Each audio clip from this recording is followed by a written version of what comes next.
I pass the floor to Her Excellency Ms. Samantha Power, Permanent Representative of the United States. Thank you, Mr. President. And Foreign Minister Hammond, let me thank you for convening this meeting and for the United Kingdom's deep commitment to stability and democracy in Somalia. Thank you, Prime Minister Sharmarke, for joining us today and for your leadership. Special Representative Kay, thank you for your dedicated work, all that you've given over the years and all the risks you've taken for Somalia. And thank you, Ambassador Antonio, for all the AU has invested in and sacrificed for Somalia. At the end of August, Mogadishu experienced something it had not in years, an international book fair. More than 1,000 people came from around the country and abroad. President Hassan Sheikh Mohammed was one of them. They bought books, attended readings, participated in panels, and discussed issues ranging from literature to education to local governance. According to one report, more than half the books sold were written by women. That such an event could occur and that so many people would attend demonstrated just how much is changing in Mogadishu. Locals recall the open-air book fairs that used to take place during the 1980s. One said, quote, "With events like this, Mogadishu is gradually reclaiming its image," end quote. A Somali who traveled from the northern city of Hargeisa told a reporter, quote, "It is my 7th time in Mogadishu. This time it is different. So much creativity and talent displayed in one place.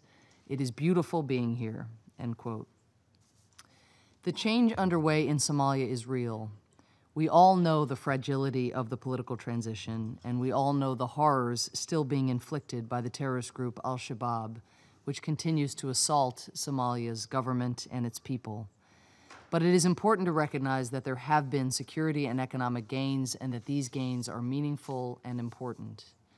The international community's focus now must be to build and sustain momentum on 2 critical and interconnected fronts: improving security through increased military and police pressure on Al-Shabaab, and improving governance by supporting accountable government institutions. Thanks to the perseverance and sacrifice of African Union soldiers and with support from the UN Support Office for AMISOM, UNSOA, the territory that Al-Shabaab controls is shrinking, while government authority is expanding, as seen, for instance, in the recapture of key towns like Bardiri and Dinsoor. But while Al-Shabaab is diminished, its brutal strikes on civilians in Mogadishu and large-scale attacks against AU peacekeepers demonstrate that it is not defeated. Fulfilling that mission will require the continued partnership between the UN and the African Union. Resolution 2245 will help ensure that the UN, through the renamed UN Support Office in Somalia, improves its logistic support to AMISOM, the Somali National Army, and the UN mission in Somalia. The recently completed UNSOA strategic review identified key ways to improve our support to the political transition, and we very much appreciate the United Kingdom's leadership in addressing the report's recommendations with this resolution. The number of personnel supported by UNSOA had more than quadrupled to over 33,000.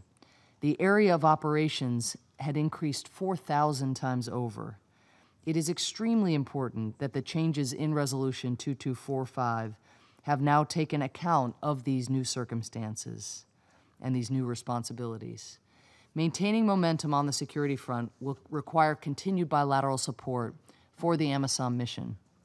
These African troops fighting for Somalia's future have achieved major successes, but not without significant costs. First and foremost, the scores of AMISOM troops who have given their lives to this important mission and whose sacrifice we deeply respect and honor. The United States will remain a steadfast partner of the AMISOM troop-contributing countries, providing equipment, pre-deployment training, and other assistance.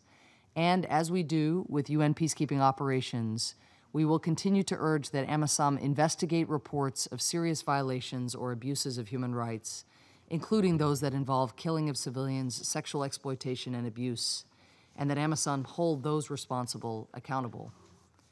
Ultimately, lasting security in Somalia will come through the development of a professional and effective Somali National Army that respects human rights and civilian control. The United States has provided some $300 million in training and other support, and we will continue to help the Somali National Army build capacity so that it can defend its people. But a new Somalia will not come through military force alone, needless to say, and improving governance in Somalia must be a huge and urgent priority. The security gains of AMISOM and the SNA have created a historic opportunity.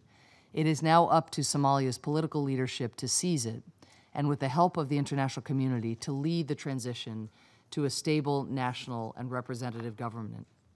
Toward that end, we welcome President Hassan Sheikh's repeated commitments to hold elections in 2016, commitments that have been reiterated by his administration, the parliament, and regional officials. We urge the Somali government to work with the international community to ensure a process that is free, fair, and ultimately represents the will of the Somali people, including internally displaced persons and refugees. We also appreciate the President's public commitment to improving accountability and transparency in the security sector. The same high standard must be rigorously applied across the entire public sector. There can be no tolerance for corruption, fraud, or abuse within the government or the electoral process. Such misconduct will threaten the entire transition. The Somali people deserve a government that puts the public's needs first and which is committed to serving all Somalis. The Mogadishu International Book Fair points to the readiness of Somalis to put war behind them. As one of the book fair's organizers said, quote, "Next year will be bigger and better, God willing," end quote. He was referring to the fair, but his words ring equally true for his country. Somalia's future can be bigger and better if security and political progress continues. The United States stands alongside Somalis in their determination to see this happen. Thank you, Mr. President. I thank Ms. Power for her statement.